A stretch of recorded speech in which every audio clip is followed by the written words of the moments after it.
तो दोस्तों आज हम आप लोगों को प्राचीन भारत का इतिहास का जो है ना दोस्तों कोशिश करेंगे कि फुल कॉन्सेप्ट आप लोगों को करवा दिया जाएगा। और यहाँ से हम सवाल को करते हैं प्राचीन भारत का इतिहास।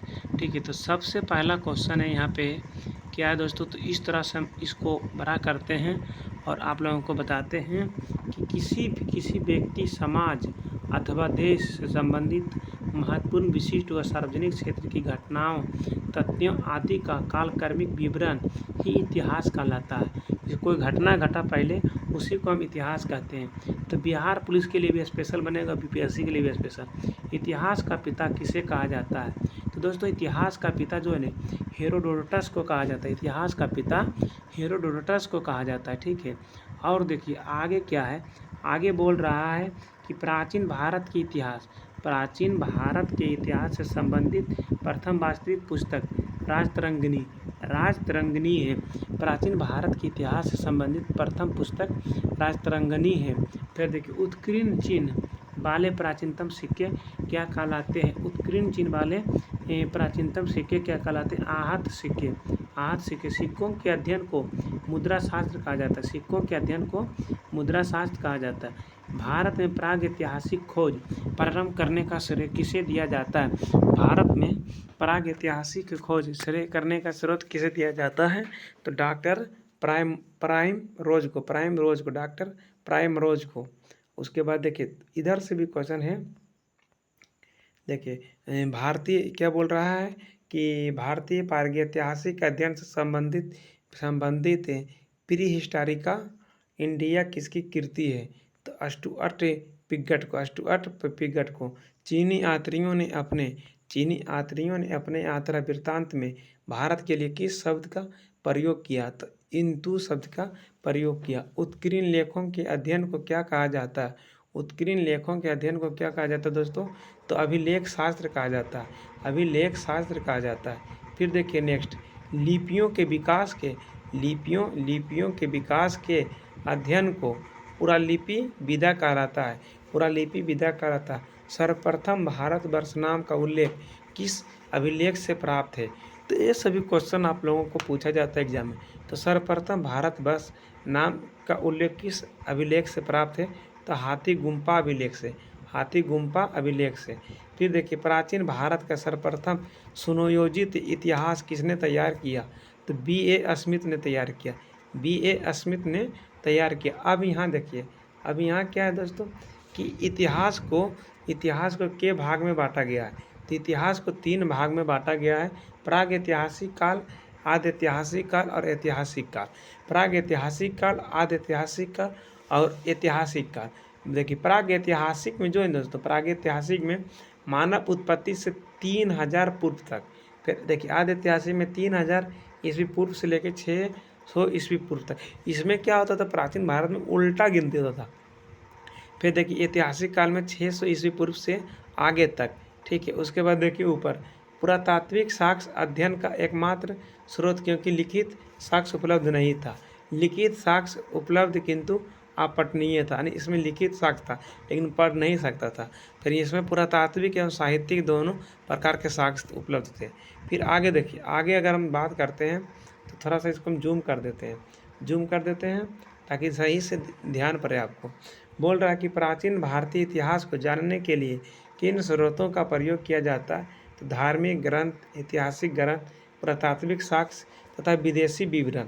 तो प्राचीन भारतीय इतिहास को जानने के लिए किन स्रोतों का प्रयोग किया जाता है? धार्मिक ग्रंथ, ऐतिहासिक ग्रंथ और पुरातात्विक साक्ष्य तथा विदेशी विवरण। ठीक है, ब्राह्मी लिपि को सर्वप्रथम किस विद्वान ने पढ़ा है? तो ब्राह्मी लिपि को सर्वप्रथम किस विद्वान ने पढ़ा? तो जेम्स प्रिंसेप 1837 ईस्वी में पढ़ा। 1837 ईस्वी में पढ़ा। भारत के प्राचीनतम ग्रंथों में वेदों के संकलनकर्ता किसे माना जाता है? तो वेदों के संकलनकर्ता महर्षि कृष्णद्वैपायन वेद व्यास को। फिर देखिए क्या बोल रहा है कि पौराणिक मान्यता के अनुसार भारत के प्राचीनतम राजा कौन थे? भारत के प्राचीनतम राजा जो थे दोस्तों वैवस्वत मनु। तो वायु पुराण में किस वंश का उल्लेख है? तो गुप्त वंश का उल्लेख है। कौटिल्य के अर्थशास्त्र से किस वंश के इतिहास की जानकारी मिलती है? तो दोस्तों मौर्य वंश के इतिहास की जानकारी मिलती है। फिर देखिए जैन धर्म का प्रारंभिक इतिहास किस ग्रंथ से प्राप्त है? तो कल्पसूत्र ग्रंथ से प्राप्त है। कल्पसूत्र ग्रंथ से प्राप्त है। फिर देखिए इसमें क्या बोल रहा है कि भारतीय पुरातत्व सर्वेक्षण संस्कृत मंत्रालय के अंतर्गत एक संलग्न संगठन है। तो बोल रहा है भारतीय पुरातत्व सर्वेक्षण संस्कृत मंत्रालय के अंतर्गत एक संलग्न संगठन है।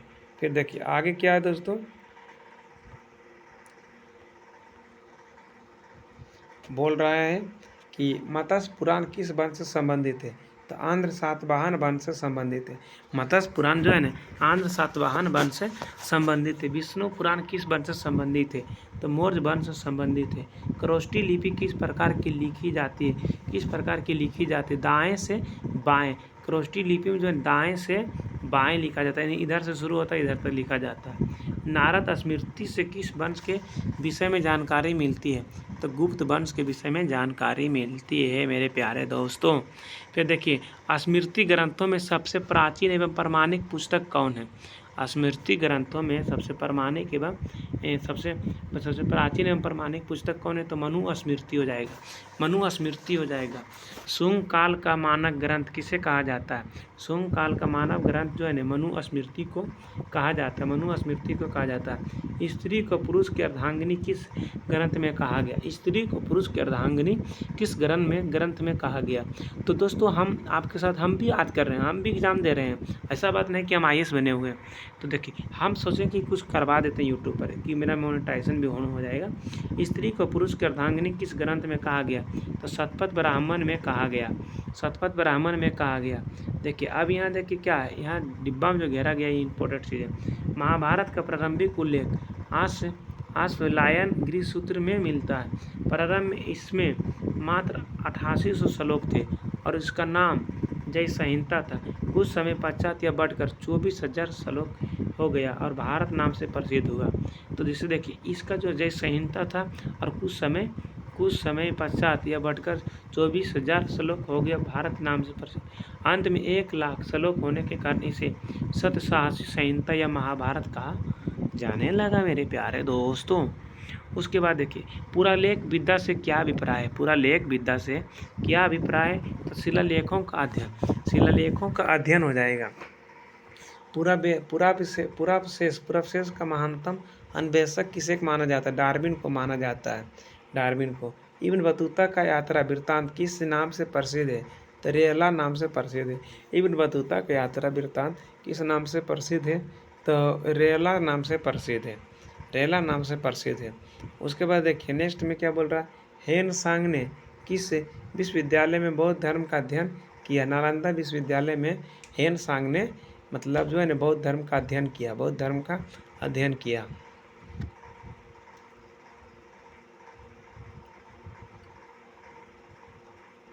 फिर देखिए अभी प्रमुख अभिलेख एवं अभिलेख व शासक।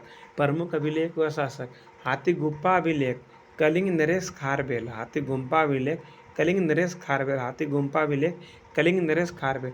एओल अभिलेख पुलकेशिन द्वितीय। एओल अभिलेख पुलकेशिन द्वितीय। नासिक अभिलेख गौतमी बालश्री। जूनागढ़ अभिलेख रुद्रदामन। प्रयाग स्तंभ अभिलेख समुद्रगुप्त है। फिर देखिए मंदसौर अभिलेख में क्या हो जाएगा? मंदसौर अभिलेख में हो जाएगा मालवा नरेश मोसे मालवा नरेश अश्ववर्मन। मोसे मालवा नरेश अश्ववर्मन। फिर देखिए ग्वालियर अभिलेख प्रतिहार नरेश भोज। देवपारा अभिलेख बंगाल शासक विजय सेन। भीतरी व जूनागढ़ अभिलेख स्कंदगुप्त। तो दोस्तों फिर से हम ऊपर से देख लेते हैं इसको। देखिए मोस्ट चीज़ जो रहेगा हम उसको 2 बार देखेंगे, ठीक है। तो यहाँ मोस्ट इम्पोर्टेंट चीज़ है, ठीक है। तो यहाँ से हम शुरुआत करते हैं फिर से। तो देखिए फिर से देखते हैं, कलर थोड़ा सा चेंज करते हैं और यहाँ देख हाथी गुम्फा अभिलेख कलिंग नरेश खारवेल। फिर एओल अभिलेख पुलकेशिन द्वितीय। नासिक अभिलेख गौतमी बालश्री, जूनागढ़ अभिलेख रुद्रदामन, प्रयाग स्तंभ अभिलेख समुद्रगुप्त, प्रयाग प्रशस्ति स्तंभ समुद्रगुप्तम, मंदसौर अभिलेख मालवा नरेश अश्ववर्मन, ग्वालियर अभिलेख प्रतिहार नरेश भोज। उसके बाद आगे क्या है, आगे है आपका, आगे है ग्वालियर में प्रतिहार नरेश भोज, देवपारा अभिलेख बंगाल शासक विजय सेन, भित्रियुगा जूनागढ़ अभिलेख स्कंदगुप्त। ऊपर बौद्ध स्तंभ लेख से किसकी जानकारी मिलती है, तो बौद्ध स्तंभ लेख से किसकी जानकारी मिलती है दोस्तों, तो मिलती है, तो बौद्ध स्तंभ लेख से किसकी जानकारी मिलती है, तो सुंग काल की जानकारी मिलती है। हेन सांग ने अपनी यात्रा वृत्तांत का वर्णन किस पुस्तक में की है, तो सीयूकी में की है, सीयूकी में की है, सीयूकी में की अरबी भाषा की पुस्तक किताब उल हिंद की रचना अलबरूनी ने की है, अरबी भाषा की पुस्तक किताब उल हिंद की रचना अलबरूनी ने की है। मोरक्को की यात्री इब्न बतूता भारत में मोहम्मद बिन तुगलक के दरबार में आया था तथा तुगलक ने उसे दिल्ली का काजी नियुक्त किया। फिर देखिए मार्को पोलो द्वारा किस राज्य की यात्रा का उल्लेख मिलता है, मार्को पोलो द्वारा किस राज्य की यात्रा का उल्लेख मिलता है, पांड्य राज्य की यात्रा के। पतंजलि के महाभाष्य से किस वंश के इतिहास का पता चलता है, शुंग वंश के इतिहास का पता चलता है। फिर देखिए लेखक, रचनाएं, समय, यात्री विवरण। तो दोस्तों यहाँ पे देखिए पायन हो जाएगा 399 से 414 ईस्वी। उसके बाद भारत की दशा का विवरण, यह प्रथम चीनी यात्री था। पायन जो था प्रथम चीनी यात्री था जिसने चंद्रगुप्त द्वितीय विक्रमादित्य के समय भारत की यात्रा की थी, इसने गुप्त काल में वस्तु विनिमय का माध्यम कोरिया तथा चंद्रगुप्त मौर्य के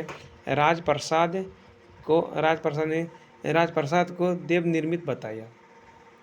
हेन सांग 629 से लेकर 645 सीयू की पश्चात संसार के लेख। हेन सांग सम्राट हर्षवर्धन के समय भारत आया, इसने हर्ष को शिलादित्य की उपाधि से विभूषित किया।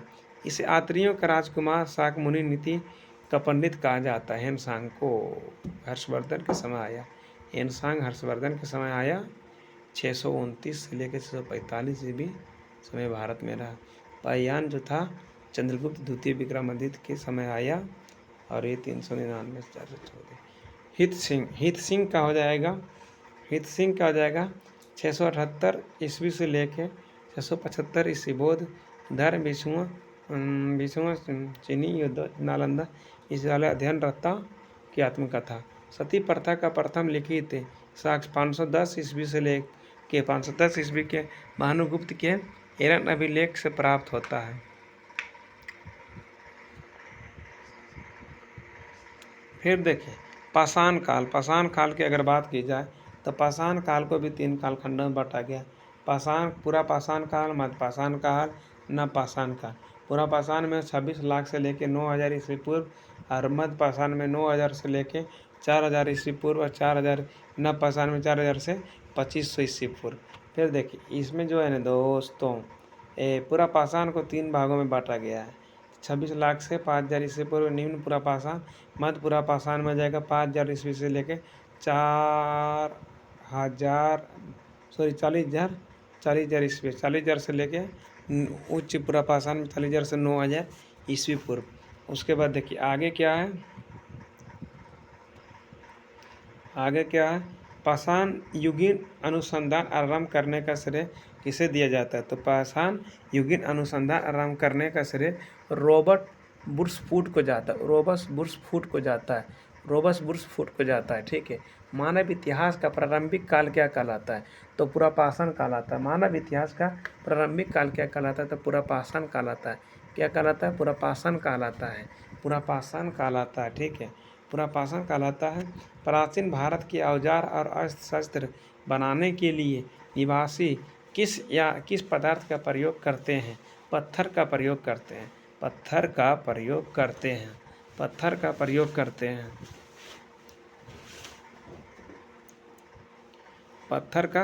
प्रयोग करते हैं, पत्थर का प्रयोग करते हैं, ठीक है।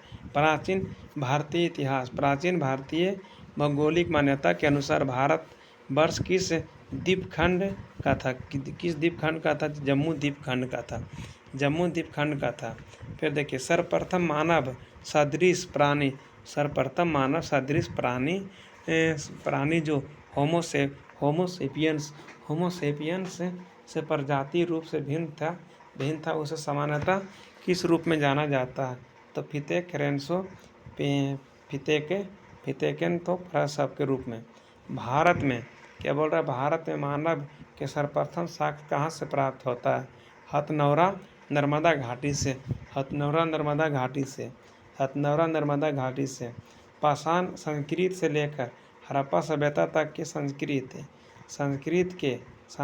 के मतलब पाषाण संस्कृत से लेके हड़प्पा सभ्यता तक के सांस्कृतिक अवशेष किस पुरास्थल से प्राप्त हुए हैं? मेहरगढ़ से पुरास्थल प्राप्त हुए हैं। पर देखिए जूते हुए खेत का साक्ष्य किस पुरातात्विक स्थल से प्राप्त हुए हैं? तब कालीबंगा से। जूते हुए खेत का साक्ष्य किस पुरातात्विक स्थल से प्राप्त हुए हैं? तो कालीबंगा से प्राप्त हुए हैं, कालीबंगा से प्राप्त होते हैं, ठीक है, कालीबंगा से प्राप्त होते हैं। उसके बाद देखिए नेक्स्ट में क्या बोल रहा है, तो हम यहाँ आ जाते हैं।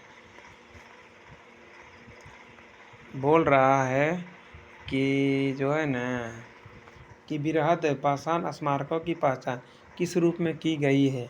तो मृतकों को दफनाने के स्थान के रूप में।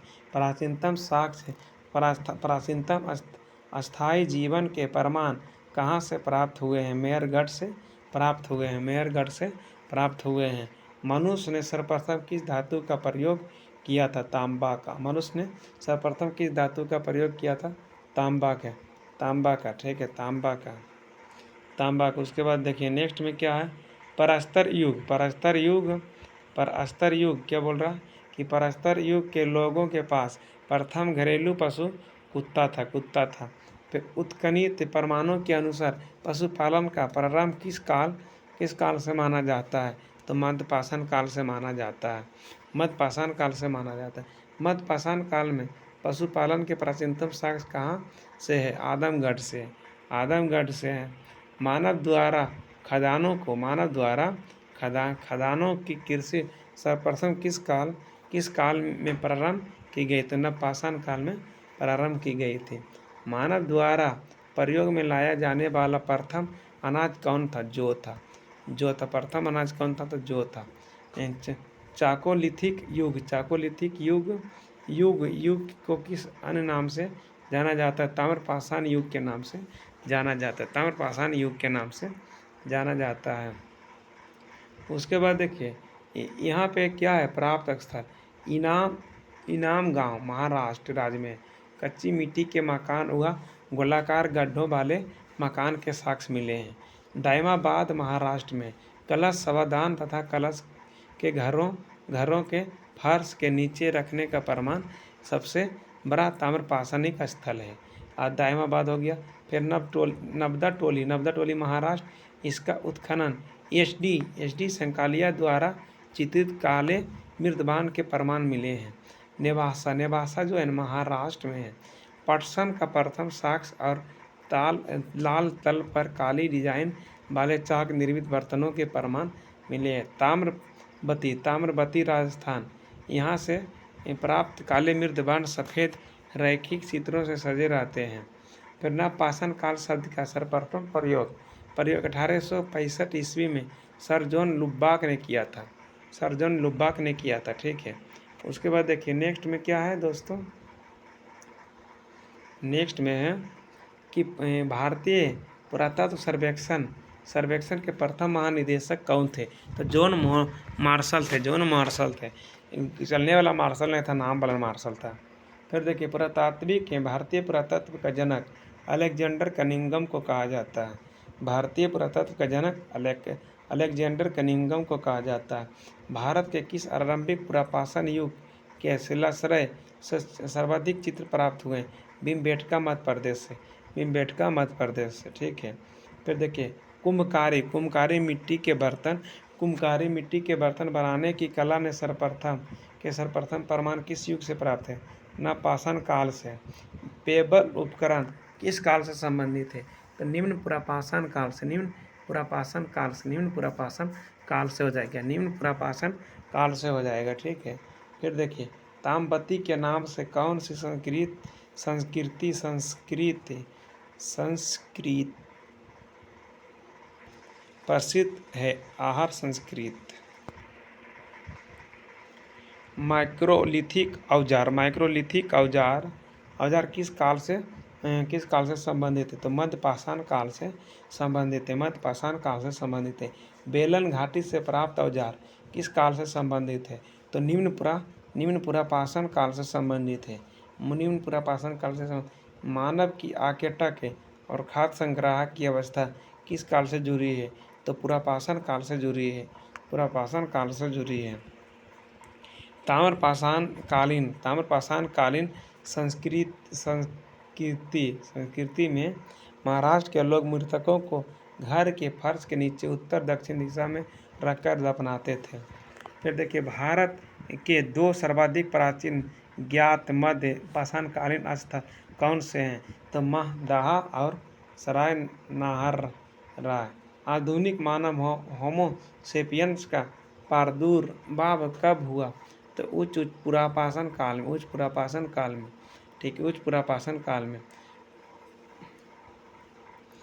क्वार्टजाइट पत्थरों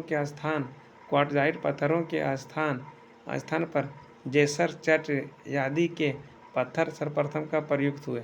मध्य पुरापाषाण काल से। अग्नि का उपयोग करना मानव ने सर्वप्रथम कब सीखा? नवपाषाण काल में। भारत में जीवाश्म का एकमात्र प्रमाण कहाँ मिला है? शिवालिक पहाड़ी से। भारत में जीवाश्म का एकमात्र प्रमाण कहाँ मिला है? शिवालिक पहाड़ी से। शिवालिक पहाड़ी से। फिर देखिए, भारतीय उपमहाद्वीप में कृषि के प्राचीनतम साक्ष्य किस स्थान से प्राप्त हुए हैं? कृषि के प्राचीनतम साक्ष्य किस स्थान से प्राप्त हुए हैं? तो मेहरगढ़ से। कपास के प्राचीनतम साक्ष्य कहाँ से प्राप्त हुए थे? कपास के प्राचीनतम साक्ष्य कहाँ से प्राप्त हुए? तो मेहरगढ़ से प्राप्त हुए। मेहरगढ़ से प्राप्त हुए। फिर देखिए, इसके बाद देखिए इधर, पहले देखिए दोस्तों क्या होता है कि इधर का क्वेश्चन भी देखना है।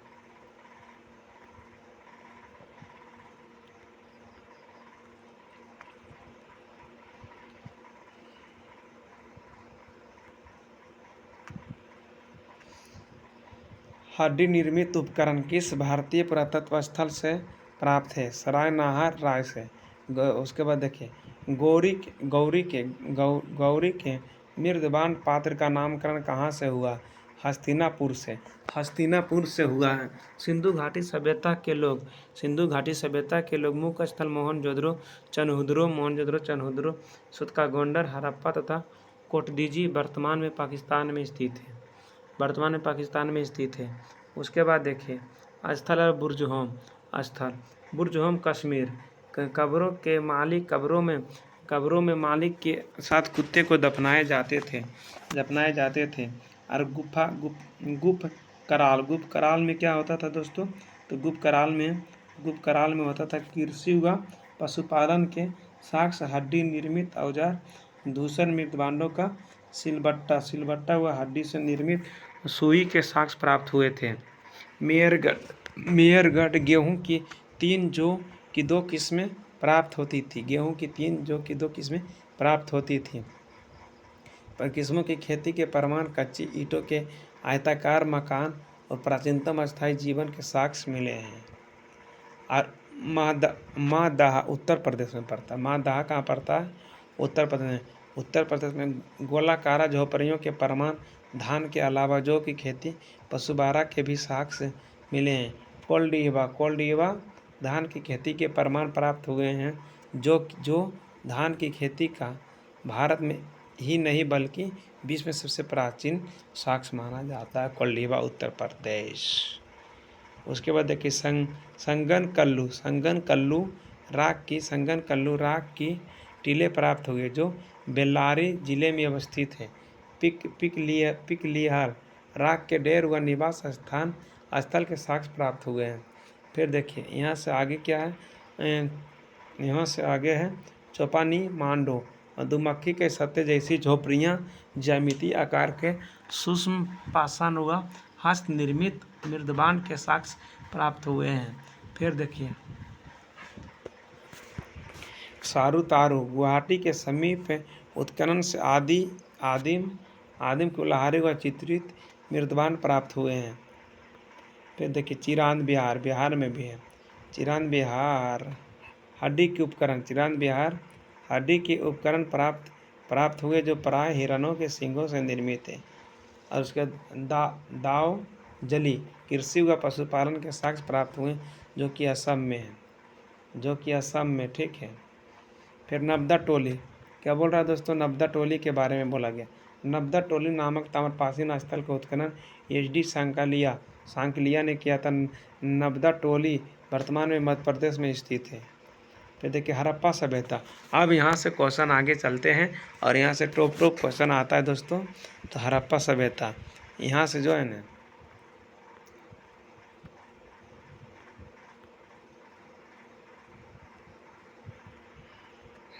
हड़प्पा सभ्यता का सर्वाधिक मान्यता प्राप्त काल कौन सा है?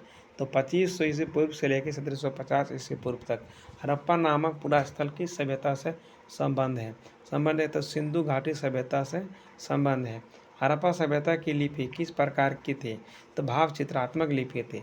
हड़प्पा सभ्यता की जानकारी का प्रमुख स्रोत पुरातात्विक खुदाई हो जाएगा, पुरातात्विक खुदाई। मोहनजोदड़ो का शाब्दिक अर्थ होता है मृतकों का टीला। मोहनजोदड़ो का शाब्दिक अर्थ होता है मृतकों का टीला। सिंधु सभ्यता किससे संबंधित है? आदि ऐतिहासिक युग से। मूर्ति पूजा का आरंभ कब से माना जाता है? पूर्व आर्य काल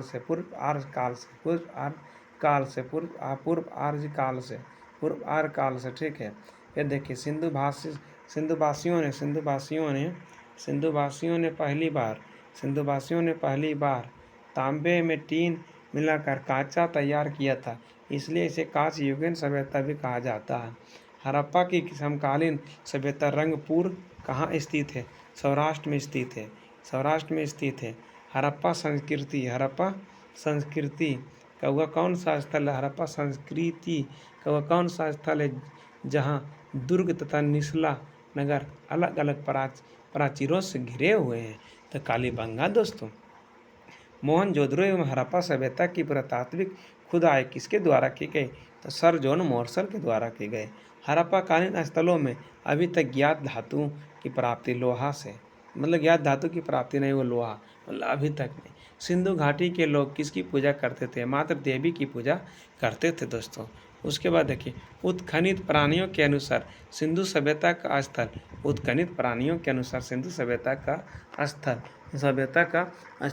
बनाबली गग्गर और उसकी सहायक नदियों की घाटी में स्थित है। धोलावीरा नामक पुरातात्विक स्थल किस राज्य में स्थित है? तो गुजरात में धोलावीरा नामक पुरातात्विक स्थल है। हड़प्पा संस्कृति के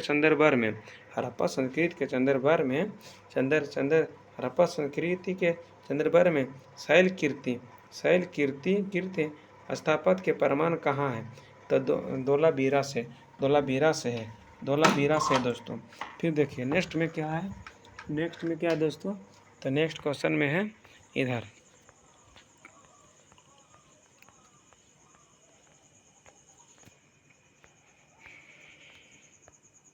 हड़प्पा कालीन मोहरों का सर्वाधिक प्रचलित आकार कैसा था?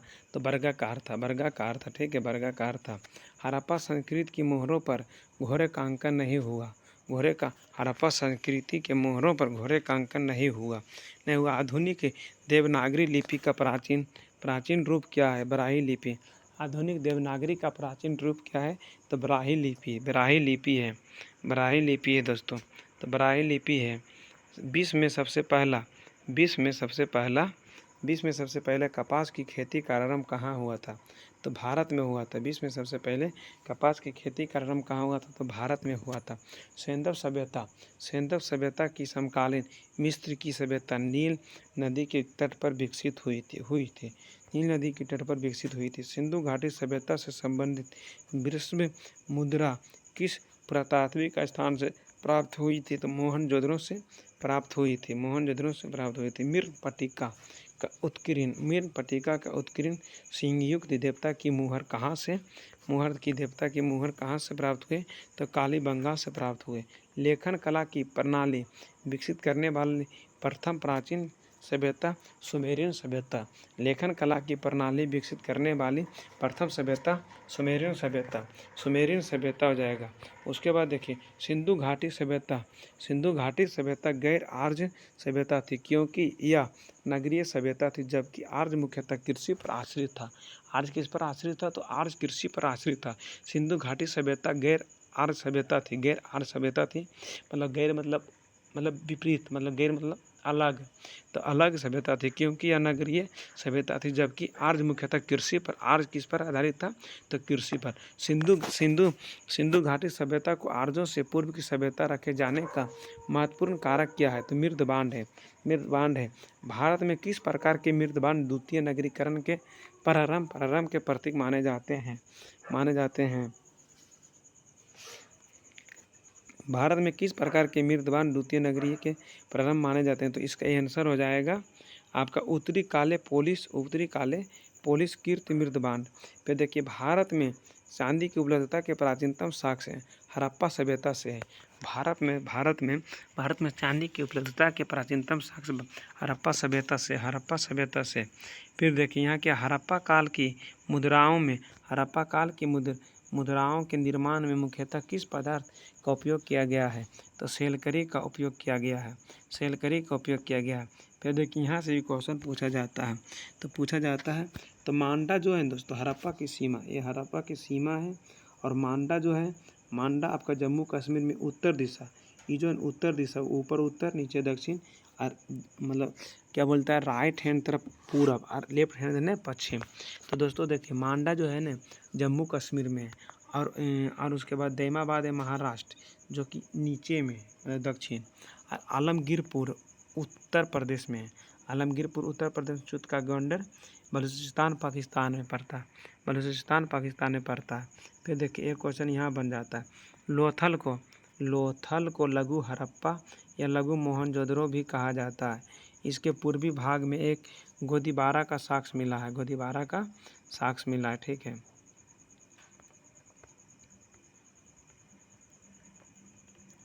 कितना पेज है, 25 पेज है, अभी 7वां पेज में है लेंगे।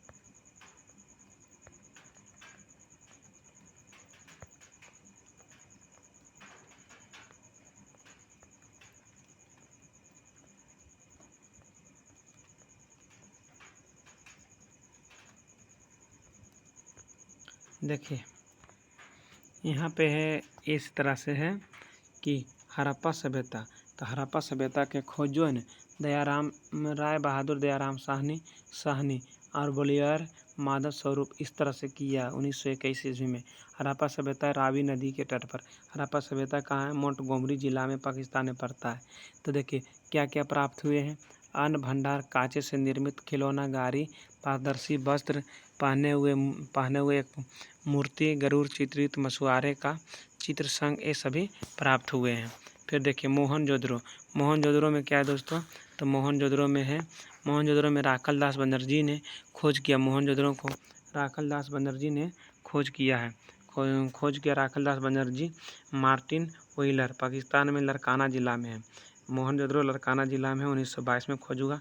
सिंधु नदी के किनारे है, सिंधु नदी के तट है।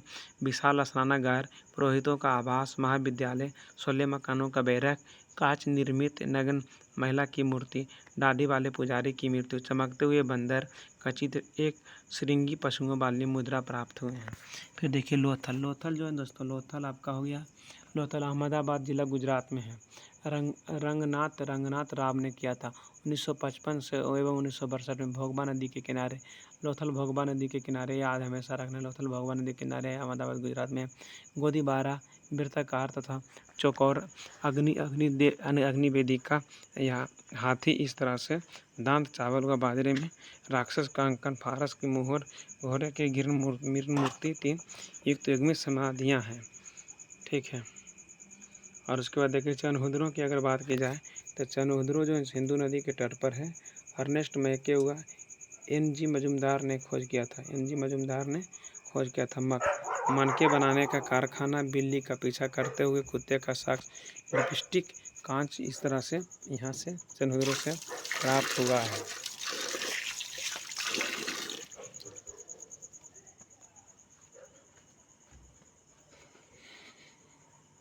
प्राप्त हुआ है, ठीक है। उसके बाद वर्गाकार ईंट हुआ है, कंगा, 3 घड़ियालों तथा 2 मछलियों के अंकन वाली मुद्रा, ये सभी चीज़ें प्राप्त हुआ है। फिर देखिए कालीबंगा, कालीबंगा हो जाएगा अमलानंद घोष, अमलानंद घोष 1953 से 1960 घग्गर नदी के किनारे है। जूते हुए खेत का साक्ष्य मिला है, भूकंप के साक्ष्य, अग्नि हवा और कुंड, अग्नि हवा और कुंड, इस तरह से है दोस्तों। अग्नि हवा और कुंड, थोड़ा पानी पीते हैं, प्यास जोर से लग गया।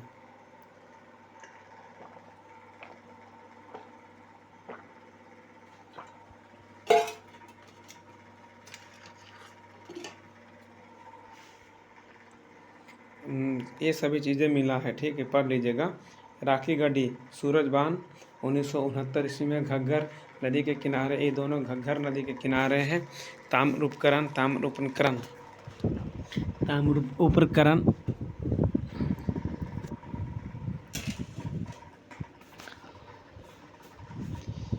कोटदीजी दुर्रे एवं अफजल अहमद खान 1935 से 1955 सिंधु नदी किलेबंदी का साक्ष्य नहीं, कच्चे ईंटों के मकान व चूल्हे, तो ये सभी चीज़ें हैं। बनाबली, बनाबली जो है दोस्तों, बनाबली RS भीष्ट 1973 सरस्वती मिट्टी का हल, खिलौना, सड़कों पर बैलगाड़ी के पहिया का साक्ष्य जो के साक्ष्य प्राप्त हुए हैं। रोपर, रूपनगर पंजाब, यगदत्त शर्मा 1955 सतलज नदी, तांबे की कुल्हाड़ी, मानव के साथ कुत्ते को दफनाया जाता था, रोपर पंजाब। उसके बाद रंगपुर, SR राव 1954, भादर माधर, ज्वारा बाजरा, 3 संस्कृतियों के अवशेष, नालियाँ, कच्ची ईंट के दुर्ग, धान की भूसी, आलमगीरपुर, यगदत्त शर्मा 1958, हिंडन मृदबांडों का रंगीन चित्रकारी के साक्ष्य प्राप्त हुए हैं। छुतका के अंडर ऑरेंज स्टाइन 1927 एवं 1962 दशक, 3 संस्कृतियों के साक्ष्य, प्राकृतिक संसटान व अवस्थित मानव बस्ती, राख से भरा बर्तन, बेबीलोन से व्यापार का साक्ष्य, बंदरगाह मांडा, जगपति जोशी 1982, चेनाब चर्च ब्लेड हड्डी निर्मित बनाग्र मोहरों के साक्ष्य प्राप्त हुए हैं।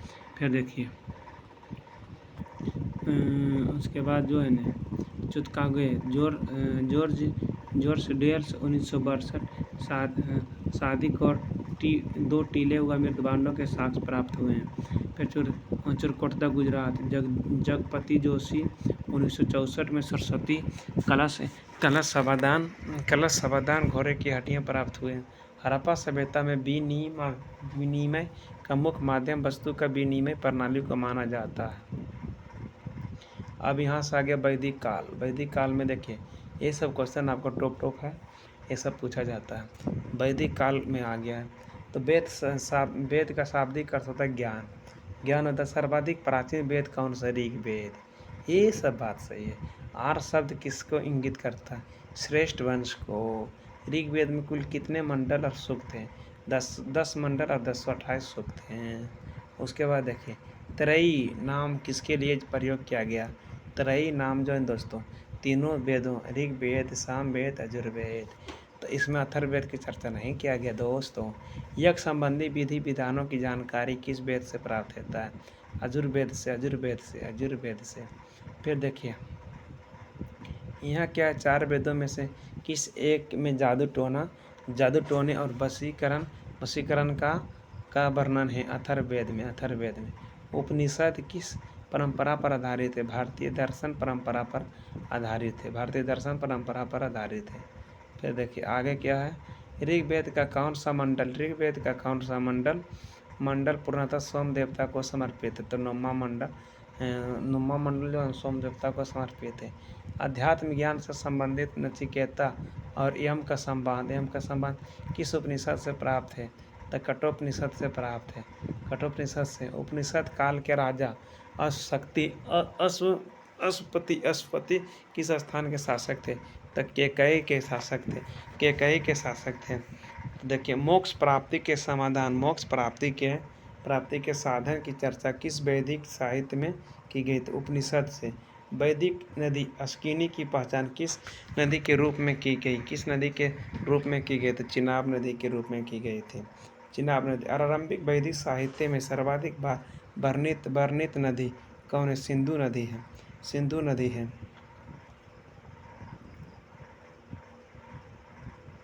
वैदिक काल में प्रयुक्त प्रमुख शब्द गाय, अगन्य, मतलब अगन्य जिसका वध ना हो। गाय देखिए ये शब्द हुआ ना, पहले ही है कि इसका वध नहीं करना है, लेकिन क्या करिएगा? राजा, गोफा, गोपातिथि, गोवंता गोवन, धनी व्यक्ति, गोमत, उसके बाद क्या है? गोमत। युद्ध जो है ना दोस्तों, युद्ध है गोष्ठी, गेसु और गम्य। और फिर देखिए पुत्री, दुहिता, अनाज, धान्य, मरुस्थल, धन, उपजाऊ भूमि, उर्वरा। और पशुचारण योग्य भूमि, खिल, हल से बनी नालियाँ, सीता। कौन सा वेद ऋग्वेद पर आधारित है? कौन सा वेद ऋग्वेद पर आधारित है? तो कौन सा वेद हो जाएगा? सामवेद ऋग्वेद पर आधारित है।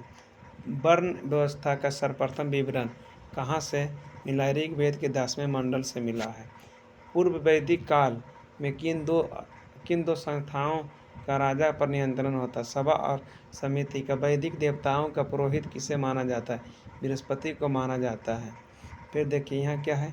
ऋग्वेद ये बोल रहा है कि ऋग्वैदिक काल में निक शब्द का प्रयोग एक आभूषण के लिए होता है, किंतु परवर्ती काल में उसका प्रयोग किस वस्तु के लिए किया जाने लगा? सिक्के के लिए। पुरुष मेधा प्रथा का उल्लेख किस ग्रंथ में मिलता है?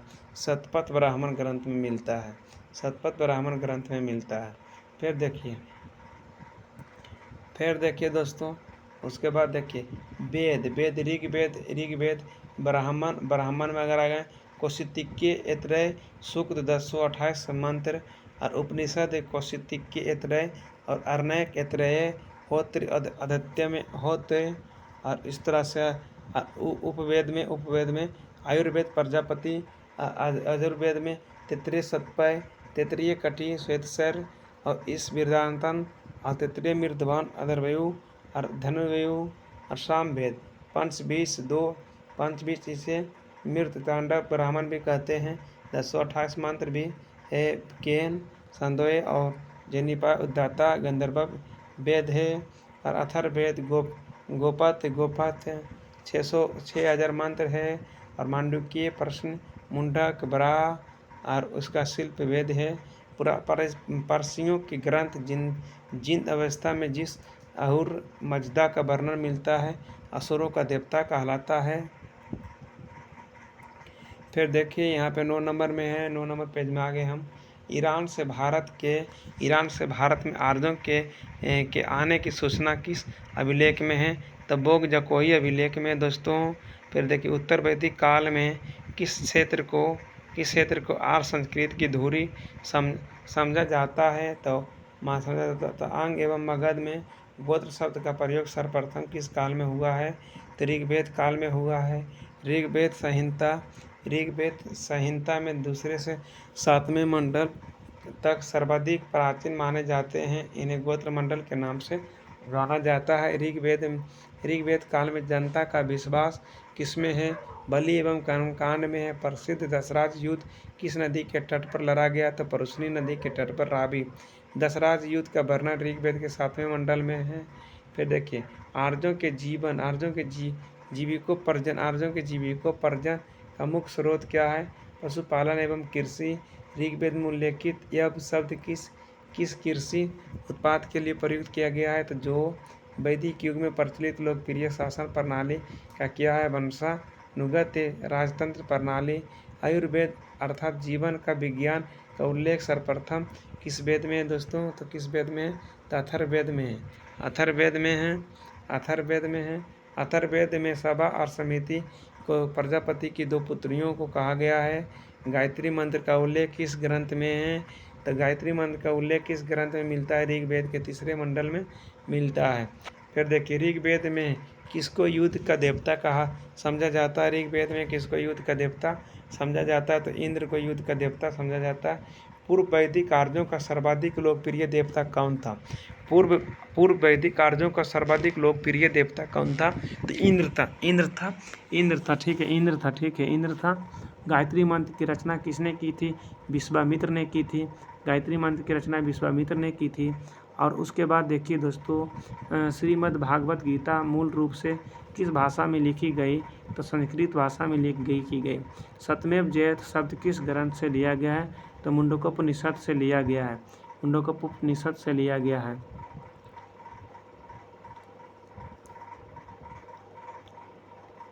देखिए, प्राचीन नाम और आधुनिक नाम।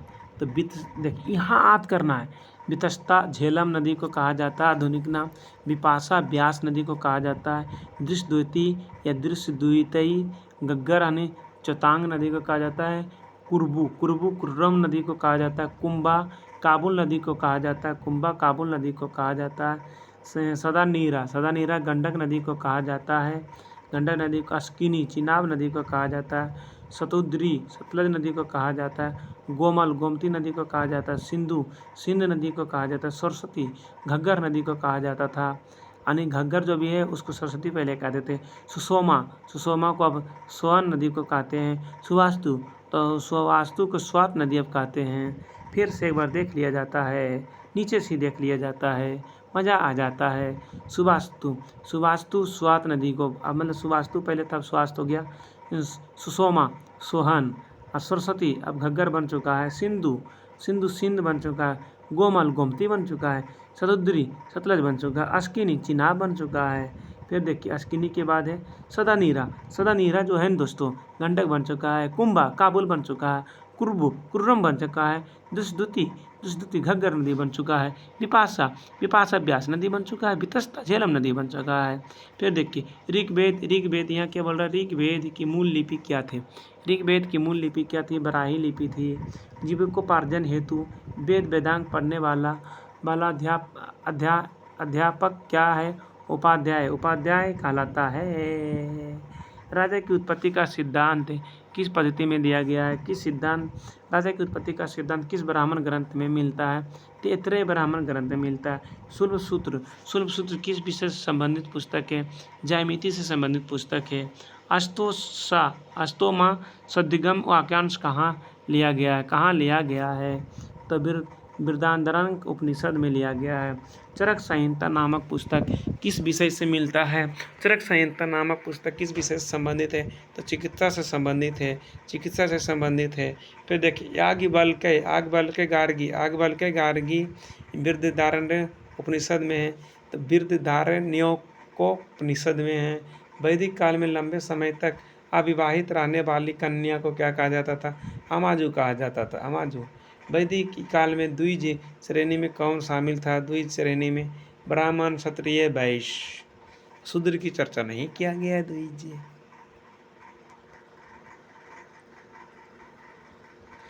उसके बाद एक क्वेश्चन देखिए, ऋग्वेद में सरस्वती नदी को सर्वाधिक पवित्र बताया गया। सरस्वती नदी को सर्वाधिक पवित्र नाम ही सरस्वती बताया जाएगा नहीं। फिर इसे नदीतम व नदियों की माता की संज्ञा दी गई है। अब आगे जैन धर्म में देख लीजिए क्वेश्चन। जैन धर्म के संस्थापक ऋषभ देव आदिनाथ था। इसको हम आदिनाथ भी कहते हैं। तीर्थकर शब्द किससे संबंधित है? जैन धर्म से संबंधित है। अनेकांतवाद किस धर्म मूल सिद्धांत का दर्शन है? अनेकांतवाद किस धर्म मूल का सिद्धांत का दर्शन है? तो जैन धर्म का दर्शन है। जैन धर्म में कर्म परमाणुओं के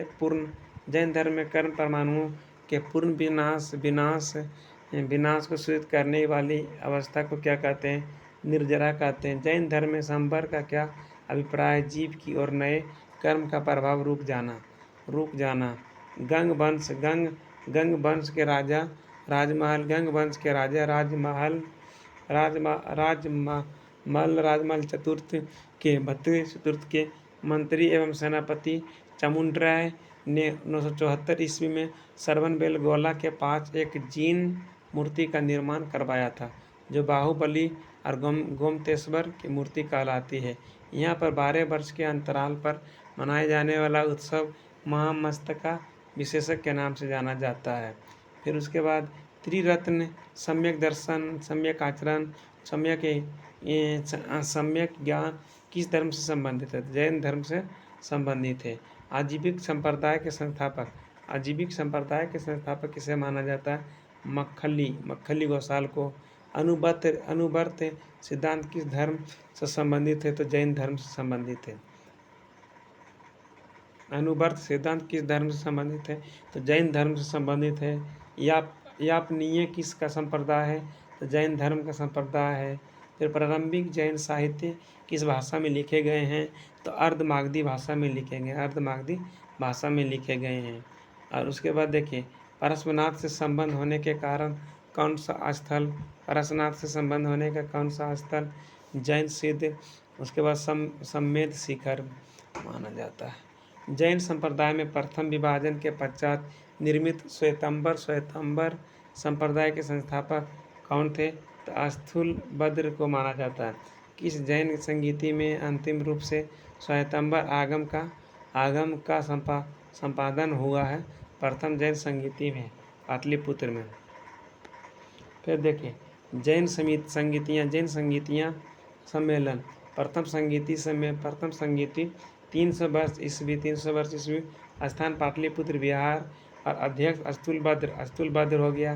द्वितीय संगीति 512 ईस्वी, स्थान वल्लभी गुजरात, सरबन।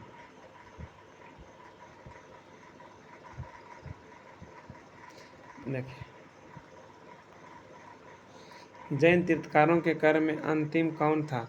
तो महावीर स्वामी था।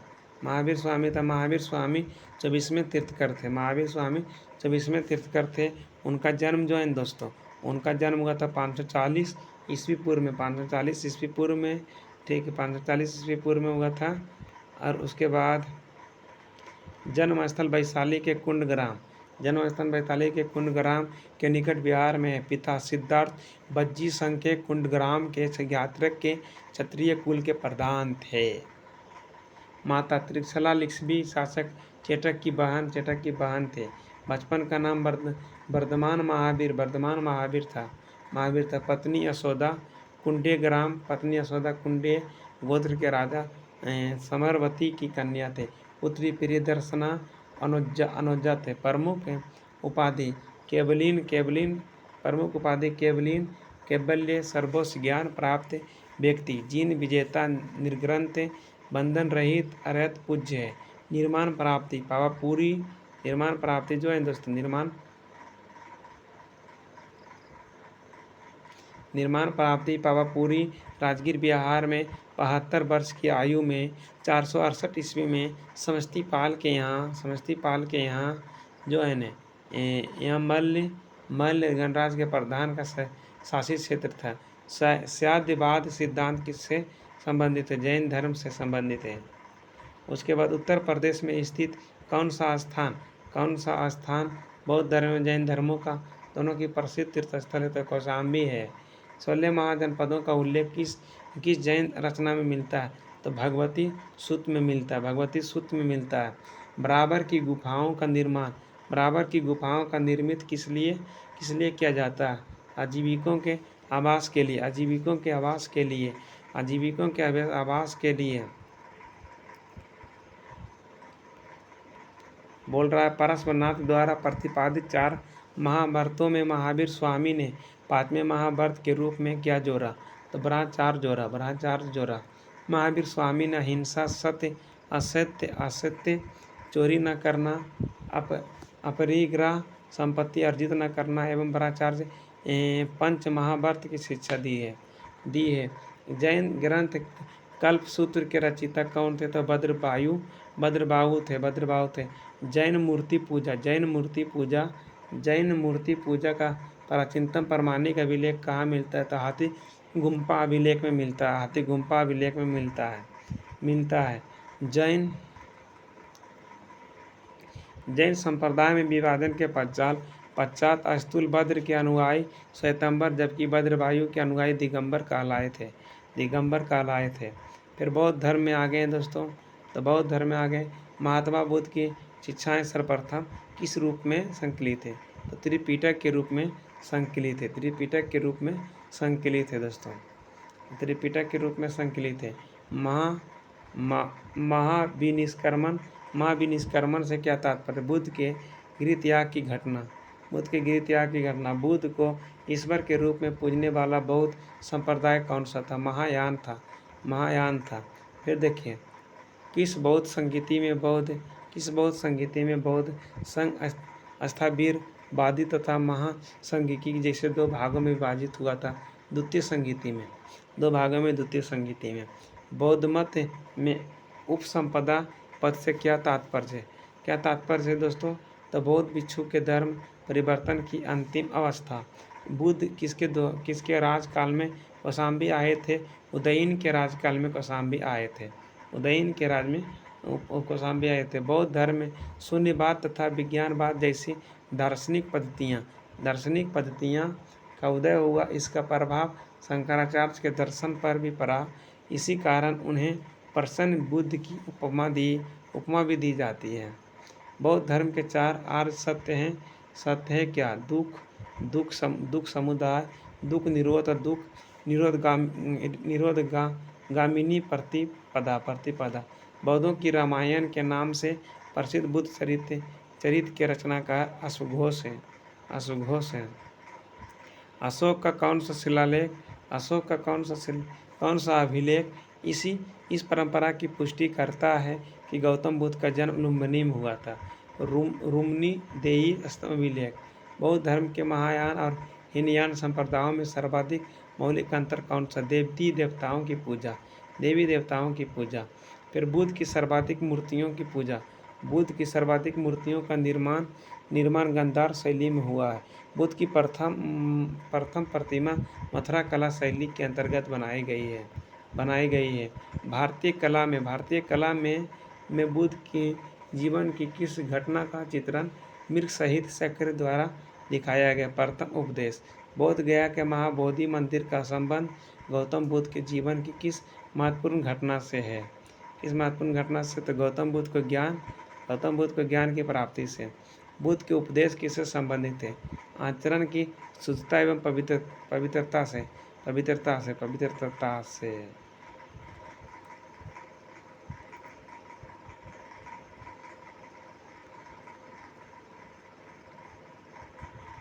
बौद्ध धर्म के वास्तविक संस्थापक महात्मा बुद्ध थे।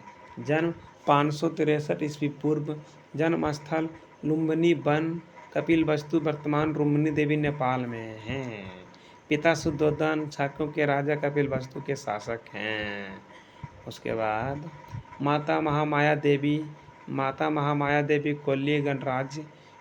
बचपन का नाम सिद्धार्थ, गोत्र गौतम। पालन पोषण विमाता प्रजापति गौतमी। पत्नी यशोधरा कोल्ली गणराज की राजकुमारी थी। पुत्र के नाम राहुल था। सारथी सन्ना और घोड़ा कंथक था। ज्ञान प्राप्ति स्थल गया, बोधगया बिहार। रंजना नदी के तट का घटना संबोधित। रंजना नदी के तट पर हुआ था ज्ञान की प्राप्ति भाईजान को। प्रथम उपदेश स्थल ऋषिपतन सारनाथ। शीर्ष आनंद का उपाली और उसके बाद आगे की बात की जाती है। धर्म प्रचार का स्थल साके काशी मगध अंगमल्य बज्जी कौशल।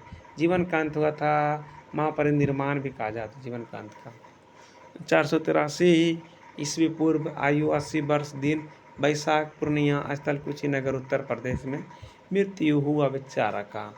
और उसके बाद बुद्ध के जीवन काल में कौन सा संघ प्रमुख बनना चाहता था? तो देवदत्त बनना चाहता था। भारत में मूर्ति पूजा की नींव बौद्ध धर्म में रखी तथा सर्वप्रथम बुद्ध की प्रतिमाओं का पूजन किया गया। नालंदा विश्वविद्यालय की स्थापना किस काल में हुई थी? तो गुप्त काल में हुई थी। अष्टांगिक मार्ग की संकल्पना किससे संबंधित है? तो धर्म चक्र परिवर्तन से। बौद्ध संघ में भिक्षुणी के रूप में स्त्रियों के प्रवेश की अनुमति बुद्ध द्वारा कहाँ दी गई है? तो वैशाली में दी गई है।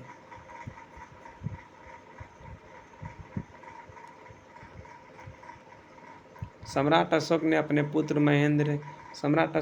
पुत्र महेंद्र और पुत्री संघमित्रा को बौद्ध धर्म के प्रचार प्रसार के लिए श्रीलंका भेजा। फिर और क्वेश्चन इसमें है बौद्ध धर्म के बारे में दोस्तों, यह एक पेज तक हम पढ़ा देते हैं।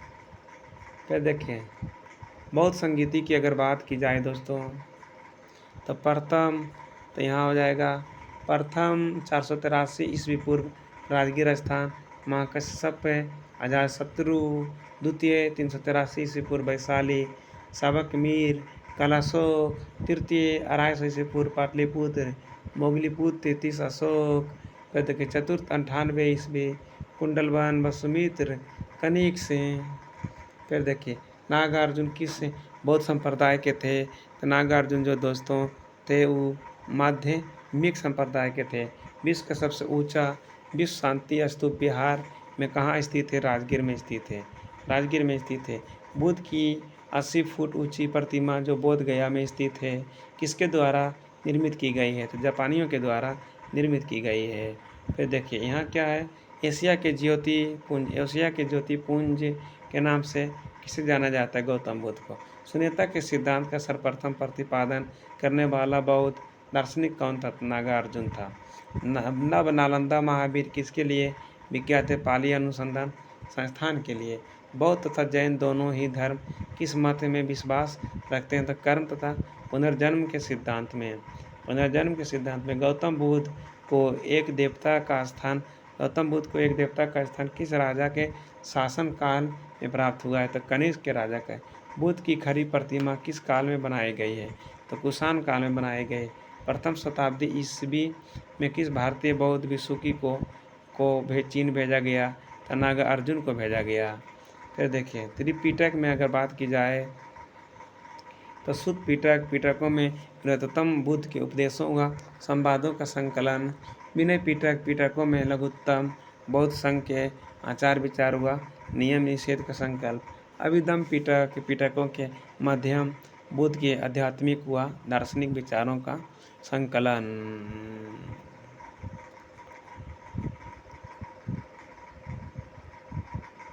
बुद्ध के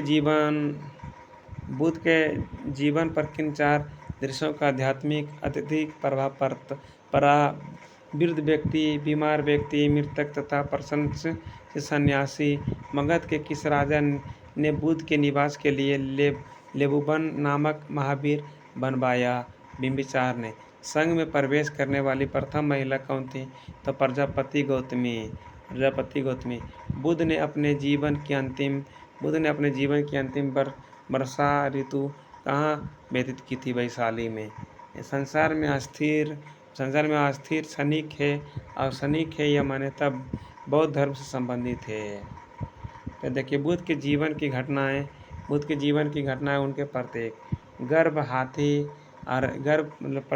हाथी जन्म, कमल निर्माण, पदचिन्ह, प्रथम प्रवचन चक्र, ज्ञान प्राप्ति, बोधि वृक्ष, यौवन से 60, समृद्धि से शेर, मृत्यु से स्तूप, गिरित्याग मतलब घोड़ा रहेगा तो गिरित्याग, मृत्यु मतलब स्तूप रहेगा, और शेर का मतलब समृद्धि रहेगा मतलब वृद्धि, और यौवन मतलब 60 रहेगा, अज्ञान प्राप्ति यानी बोधि वृक्ष, प्रथम प्रवचन चक्र, निर्माण पद चिन्ह, जन्मस्थल कमल, गर्भ मतलब हाथी।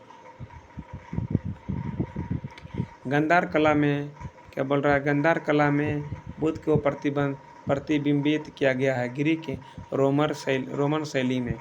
उपोचत का आचरण कौन करते थे? बौद्ध भिक्षु।